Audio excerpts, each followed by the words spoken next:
Kemudian kalau perlu dia juga dengan tegas minta, mohon nanti wakaf tanah saya itu dipakai untuk masjid misalnya, musola, TPQ, anak yatim, makam boleh, pondok, jalan kampung boleh.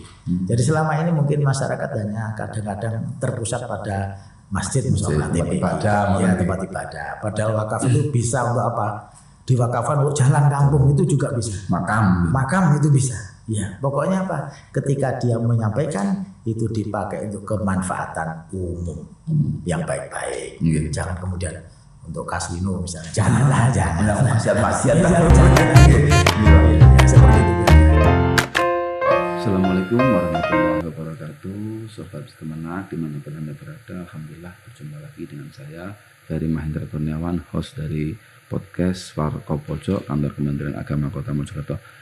Sobat Kemenak sekalian, pada kesempatan ini saya sedang bersama salah seorang pejabat dari Kantor Kementerian Agama Kota Mojokerto. Beliau adalah Bapak Penyelenggara Zakat dan Wakaf di Kantor Kementerian Agama Kota Mojokerto. Beliau Bapak Haji Dr. Andes Imron Yahya. Assalamualaikum Bapak Imron, bagaimana kabarnya hari ini? Waalaikumsalam warahmatullahi wabarakatuh. Alhamdulillah baik-baik Mas Ferry. Semoga semuanya juga baik semuanya. Alhamdulillah Pak, matur nuwun sangat panjenengan sudah meluangkan waktu di tengah kesibukan jenengan yang cukup padat akhir-akhir ini. Setelah pulang haji juga karena kegiatan jenengan masih menyempatkan waktu, ini sebuah apresiasi yang luar biasa bagi kami di tim podcast Warkop Pojok. Bah, jenengan ini kan salah seorang pegiat, kalau boleh kita bilang pegiat zakat dan wakaf, yang alhamdulillah beliau jenengan juga yang menangani zakat dan wakaf di Kantor Kementerian Agama Kota Mojokerto sebagai penyelenggara zakat dan wakaf. Bisa diceritakan Pak kegiatannya jenengan sehari-hari di penyelenggara zakat dan wakaf niku napa mawon Pak? Terima kasih Mas Ferry dan sobat Kemenak semuanya yang berbahagia. Alhamdulillah. Ya, kebetulan saya diamanai di bagian zakat dan wakaf Kantor Kementerian Agama Kota Mojokerto. Tentu tupoksinya adalah ya di bagian zakat dan wakaf. Ya, maka kesehariannya adalah melayani dua hal itu. Tetapi selama ini yang gencar insya Allah masih di wakaf. Walaupun zakat juga, karena zakat juga setiap bulan sudah berjalan menangani zakat di lingkungan Kemenak dan komunikasi dengan pihak lain. Sedangkan wakaf ini yang kemudian ada target-target dari pemerintah, ya, seperti tahun lalu kita target sekian, maka tahun ini juga ada targetnya. Maka itu kita laksanakan semaksimal mungkin bersama seluruh yang ada, khususnya staf kami cukup membantu dan dibantu para penyuluh di KUA se-Kota Mojokerto. Jadi secara umum kalau di penyelenggara zakat dan wakaf itu adalah melayani tentang zakat dan wakaf. Dan zakat sebagaimana kita tahu, alhamdulillah Kantor Kementerian Agama sudah bekerja sama dengan Basnas. Jadi sedikit ada berbagi wewenang untuk menangani zakat tersebut. Terkait dengan wakaf, Bang. Kalau kita lebih spesifiknya di wakaf ini kan sebuah hal yang menarik. Kan kami juga tahu bahwa ada banyak program yang sudah dilaksanakan dari Kantor Kementerian Agama Kota Mojokerto khususnya terkait wakaf. Bisa digambarkan, berikan gambaran untuk sobat Kemenak sekalian, Pak. Terima kasih. Yang jelas di program wakaf ini Kementerian Agama selalu menyampaikan informasi kepada seluruh masyarakat di bidang perwakafan ini dalam rangka untuk mempercepat tanah-tanah yang selama ini untuk diwakafkan kadang-kadang hanya sebuah kata, kepingin dan lain-lain, tetapi bagaimana prosesnya, kemudian dari mana dan kepada siapa, ini kami sangat membantu sepenuhnya. Di lapangan memang beberapa hal banyak surat tanah sertifikat itu yang peruntukannya sudah di bidang perwakafan, sudah wakaf, ya. Tetapi kemudian administrasinya kadang masih belum. Nah ini juga kita garap, ya, kita komunikasikan dengan masyarakat. Apabila ada hal-hal seperti ini maka perlu komunikasi dengan kami. Nanti kami tuntun, kami bersama-sama dengan staf dan seluruh penyuluh untuk merubah sertifikatnya yang hak milik kita rubah menjadi sertifikat wakaf. Kenapa? Prakteknya sudah wakaf tapi suratnya masih surat hak milik. Nah ini kadang-kadang kendalanya di mana? Mungkin banyak masyarakat yang belum paham, belum tahu bahwa ketika wakaf itu sudah berjalan maka harus ditunjang dengan administrasi yang bertuliskan sertifikat wakaf pula. Yang ini mungkin belum dipahami oleh masyarakat. Dan lagi kemudian surat-surat yang masih hak milik itu mungkin masih tertera nama-nama ya mbah-mbahnya dulu. Ya itu yang kemudian perlu dirubah secara administrasi. Nah, bagaimana caranya? Nah, yang tertulis di wakaf itu kan mungkin mbah-mbahnya dulu, kemudian para nadhirnya yang diserai untuk mengelola tanah wakaf itu mungkin jadi masjid, musola, TPQ, itu kadang-kadang juga adem ayem. Dikira sudah tidak ada apa-apa, ternyata dalam perkembangannya harus ditertibkan administrasinya. Nah, bagaimana? Ya dimohon kepada masyarakat yang seperti ini mungkin harus berkumpul, bermusyawarah. Para nadhir yang sudah tercatat di dalam sertifikat hak milik tapi dipakai wakaf itu berkumpul kembali, bermusyawarah. Mungkin ada beberapa yang menjadi kendala. Kenapa? Mungkin wafat. Ya, dari 5 nama yang tercantum, mungkin mohon maaf, yang 4 sudah tidak berfungsi karena wafat, pindah dan lain-lain. Tinggal 1 misalnya, ya bagaimana mau bergerak? Nah, kira-kira begitu, nggak susah mau tanya kemana dan ini barangkali setelah mengetahui seperti ini, maka bisa komunikasinya dengan siapa? Dengan kami. Pertama mungkin dengan kantor urusan agama. Di sana ada informasi bagaimana cara kemudian membentuk sertifikat wakaf dari sertifikat hak milik itu. Bagaimana caranya dan lain-lain nanti di KUA dijelaskan sepenuhnya. Oleh KUA setelah dijelaskan maka beberapa hal yang harus dipenuhi nanti kemudian ditindaklanjuti kemana? Ke kantor Kementerian Agama di Kota Mojokerto, ya kantor Kementerian Agama Kota Mojokerto, Jalan Bayangkara nomor 36 Mojokerto. Ya. Kemudian apa yang harus dibawa? Ya pertama di dalam mengurus sertifikat wakaf ini harus ada pengelola. Pengelola ini dalam bahasa wakafnya disebut nadhir. Nah ini harus dibentuk dulu. Nah pembentukan nadhir ini harus ada proses cara pembentukan nadhir. Apa yang harus dibawa? Ya surat permohonan menjadi nadhir. Itu ditulis nama siapa gitu 1 sampai 5.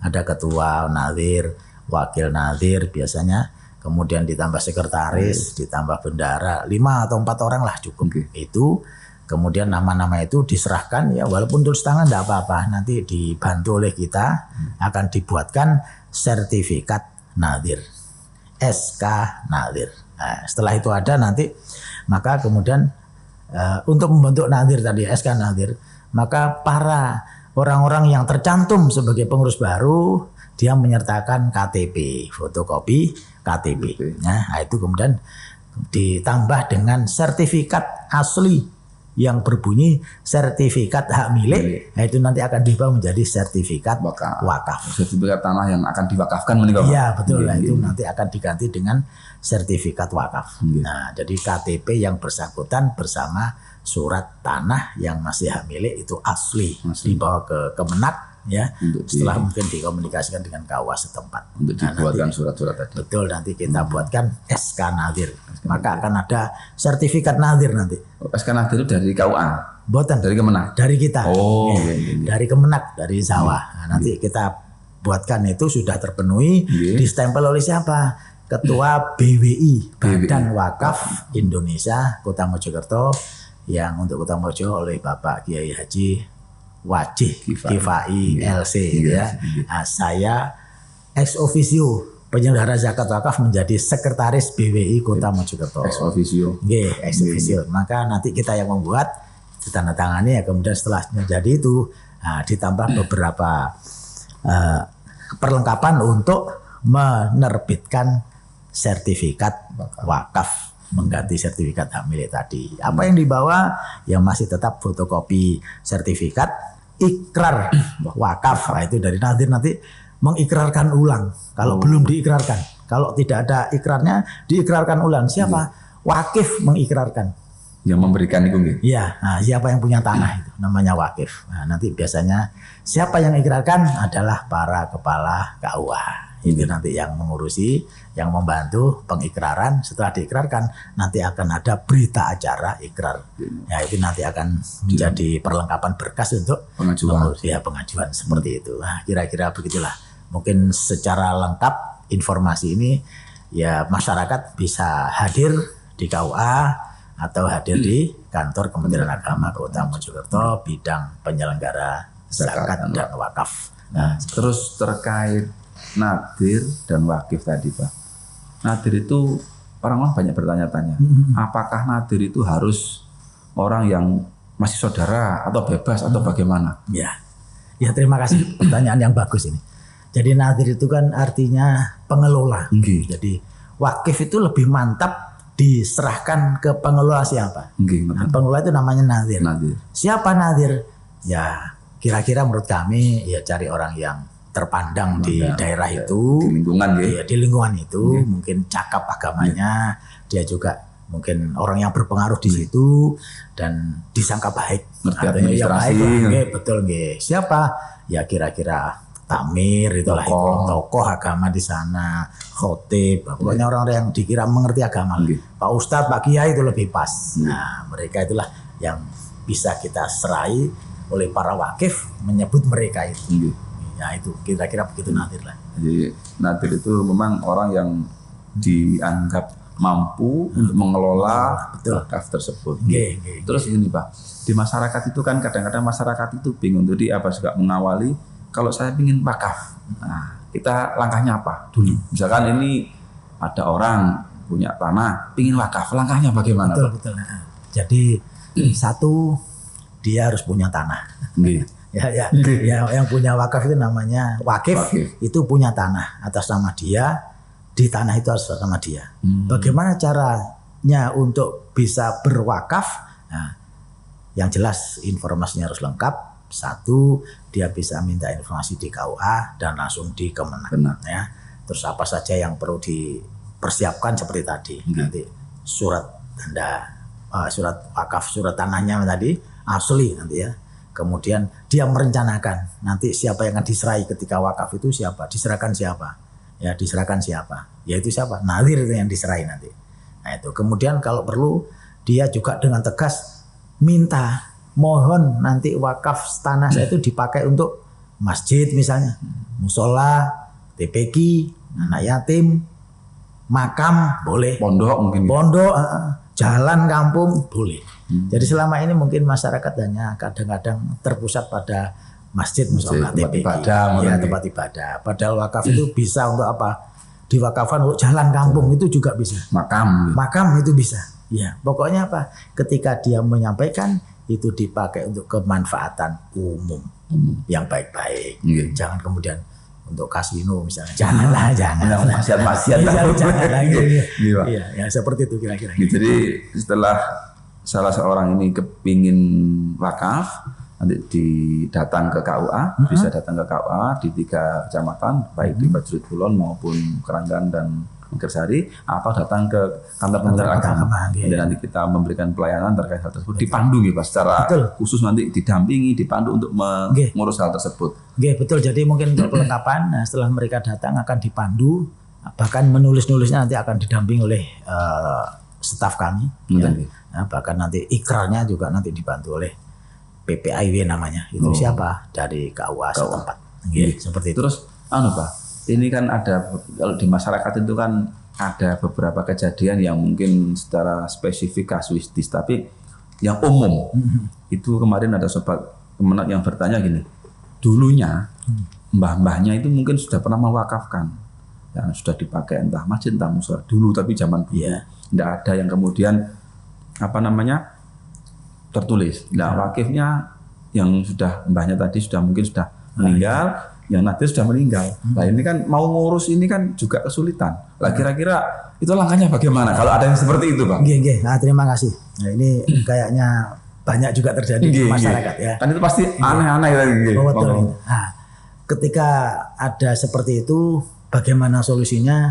Maka adalah ahli waris yang tercantum di sertifikat itu siapa? Anaknya sampai anak siapa? Pokoknya ahli waris. Nah itu kemudian dijelaskan kepada ahli waris bahwa, nak, Pak, ini menurut keterangan dulu oleh bapakmu, mbah sampean diwakafkan untuk kepentingan ini. Nah, kalau dia kemudian bisa menerima, baru enak itu. Maka dia akan menyerahkan sertifikat asli itu. Jadi syaratnya kan ada asli itu.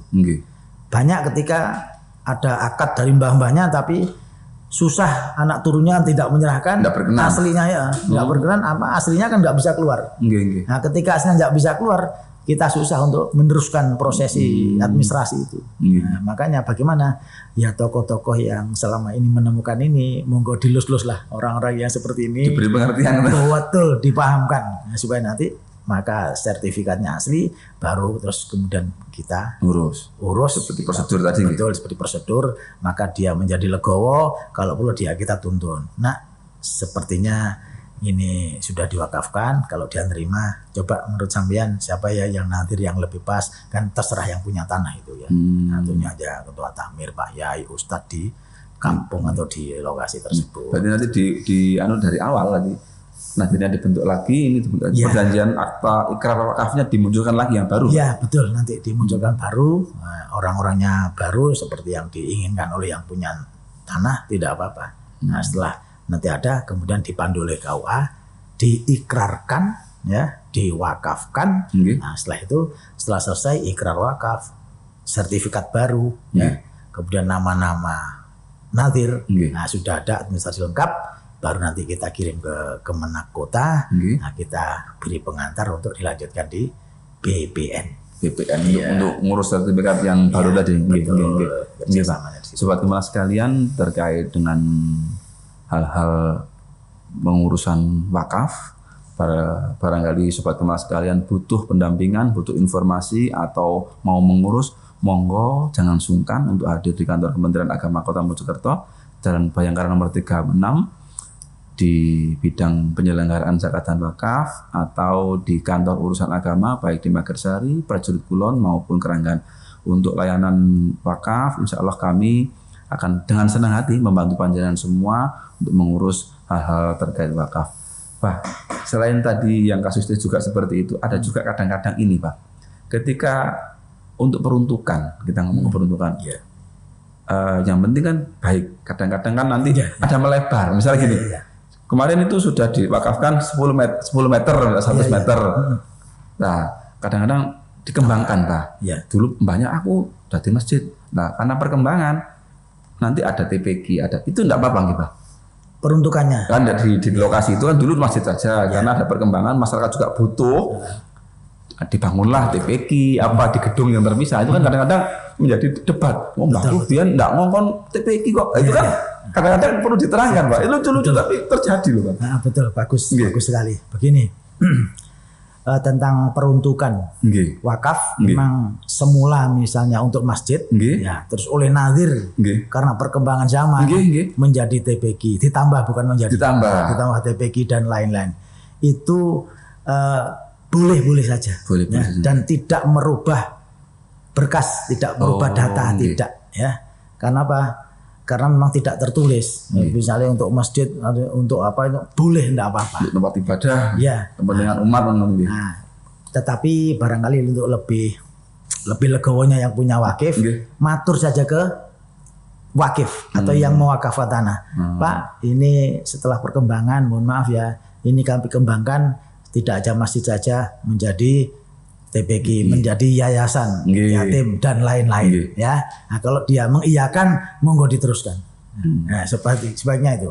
Kalau enggak, sebaiknya tidak. Didiskusikan lagi lah. Ya. Nah, itu perkembangan kegiatan. Tapi kalau perkembangan area, misalnya dulu 10 kali 10 dipakai untuk ini, sekarang karena merasa nyaman ketika wakaf ditambahi menjadi sekian, misalnya 20 kali, maka ini baru nanti diurus ulang berkas-berkasnya untuk penambahan surat wakafnya itu dari tadi. si wakif tadi masih tambahin. Nah, maka itu harus diurus nol lagi, tapi tetap nadirnya yang sama.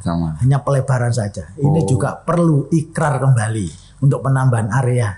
Nah, seperti itu. Tapi kalau menambah alih fungsi itu cukup hanya memohon restu saja. Atau bahkan dia kalau wis monggo terserah nadir, tambahin aja. Gimana baiknya? Tidak harus tertulis nih, Pak. Tidak. Wis ndak ada. Nggih, Anda bisa bilang saja ini mau saya letakkan sini. Biasanya begini. Ketika wakifnya itu dulu diwakafkan untuk musola. Nah, kemudian pengurus setelah musolanya agak bagus, lebar, pesertanya banyak, jamaahnya dimasjidkan. Nah, itu harus izin wakif. Kalau merubah itu izin, tapi kalau menambah tidak. Ya, kalau merubah dari musola ke masjid, maka harus izin wakif. Karena wakifnya doa amanahnya, ini saya wakafkan untuk musola. Nah, setelah berjalan lama, nadirnya merubah jadi masjid, maka harus izin wakif. Tertulis Pak? Itu akan lebih baik. Artinya kan ada kesepakatan bahwa dibolehkan gitu. Betul, di berita acara kan biasanya ada tertulis. Jadi tanggal sekian ini dengan permohonan ini menjadi alih fungsi menjadi masjid. Betul, ditingkatkan fungsinya. Ya itu harus izin yang wakif. Tapi kalau misalkan tadi ditambahkan untuk tambah TPK, tambah gedung, tidak usah. Hanya lisan saja bisa. Tapi kalau mau berita acara tambah bagus barangkali. Tapi kalau pertambahan luas, nah, itu harus berkas lagi dari awal. Jadi misalnya masih kok kelihatannya maju tak tambahin 200 meter. Bagus. Nah, itu harus mengawali lagi pengurusan selanjutnya. Tapi meskipun itu tidak merubah wakif tadi sama nadir tadi. Tidak, selama wakifnya masih hidup dari sekian yang tertulis itu. Nah, itu tidak masalah ya? Tidak masalah. Nah, itu kan seringkali menjadi perdebatan di masyarakat. Kan oleh kan?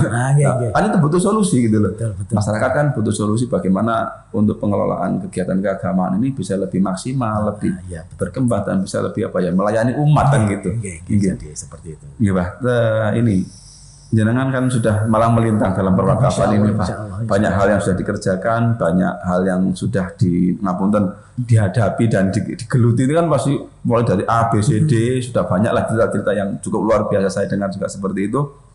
Harapannya Pak, jenengan sebagai penyelenggara zakat dan wakaf bagaimana terkait wakaf ini khususnya di Kota Mojokerto, harapannya? Saya berharap seluruh warga Kota Mojokerto khususnya segera meneliti yang sudah berjalan, para nadhir itu meneliti tanah-tanah yang sudah dipakai umum untuk kegiatan keagamaan, musola, masjid, TPQ dan lain-lain, kemanfaatan umum, diteliti administrasinya. Apa sudah benar wakafnya itu surat sertifikasinya sudah tertulis wakaf ya. Kalau belum masih hak milik, monggo bisa berkomunikasi dengan kami, nanti kita bantu ya. Kemudian yang kedua ya, mumpung ini masih program percepatan, jadi gratis, tidak ada biaya ketika merubah tanah hak milik menjadi wakaf. Ini masih gratis sampai Oktober 2024. Nah, jadi kita bantu sekali untuk urusan ini. Dan kita alhamdulillah pada tahun lalu ada percepatan, kita ditarget dari wilayah 15 sertifikat, alhamdulillah kita bisa menyelesaikan 28. Wah, alhamdulillah. Melampaui target. Nah, sangat melampaui. Luar biasa sekali. Untuk tahun 2024 ini kita ditarget 16, Pak. Nah, dan sekarang kita sudah bekerja ke lokasi. Kemarin kita tinjau 30 titik lokasi, kita sudah ketemu 28 ya. Nah, kemudian setelah ada 70% di Parus habis misalnya. Nah, kemarin kita juga bergerak, penyuluh kita gerakkan dan alhamdulillah sampai hari ini masih berjalan di lokasi-lokasi untuk mencari data-data itu nanti kita lengkapi. Nah, dari sekian itu ternyata sampai hari kemarin insya Allah 6 sudah respon, 6 respon, sudah mengurusi. Nah, nanti kita teruskan ke BPN. Kemudian kita komunikasi ke BPN, alhamdulillah BPN juga sudah 6 sudah proses sampai di BPN. Alhamdulillah. 6 BPN, dan yang menggembirakan nanti itu ketika sudah jadi, ternyata surat sertifikat wakaf itu nanti hanya 1 lembar, Pak. Sekarang sudah digitalisasi, Masya Allah. Digitalisasi berupa 1 lembar. Dan itu Mojokerto sudah dapat 1, kemarin dipanggil ke wilayah untuk diterimakan oleh Pak Presiden Joko Widodo. Secara simbolis gitu. Iya, di Surabaya. Atas nama Pak Sutono Gunung Gedangan. Kemarin dipanggil ke Surabaya mendapat itu. Nah, nanti selanjutnya insya Allah juga akan hanya 1 lembar. Dan itu apabila hilang tidak masalah, tapi jangan dihilangkan ya. Nah, ada nanti akan betul nanti bisa ngunduh di aplikasi. Iya, di aplikasinya bisa diambil seperti itu. Nggih, Pak. Seperti itu. Luar biasa sekali. Matur nuwun, Pak. Informasi terkait zakat dan wakaf, khususnya wakaf ini banyak hal yang mungkin perlu dibenahi dari masyarakat, mungkin dari sertifikatnya, administrasinya atau hal-hal yang lain. Dan sobat Kemenang sekalian atau masyarakat Kota Mojokerto yang butuh untuk hal wakaf bisa hadir di kantor Kementerian Agama Kota Mojokerto. Abah Imron beserta timnya insya Allah siap membantu dengan senang hati untuk membantu keperluan tersebut. Nggih, matur nuwun sangat Pak. Jenengan sudah menyempatkan waktu. Semoga dalam pelaksanaan tugas dengan senantiasa diberikan kelancaran, sukses dan keberkahan. Amin. Matur nuwun sangat. Saya Ferry Mahendra Kurniawan selaku host dan Abah Imron pamit mohon izin undur diri. Assalamualaikum warahmatullahi wabarakatuh. Waalaikumsalam warahmatullahi wabarakatuh.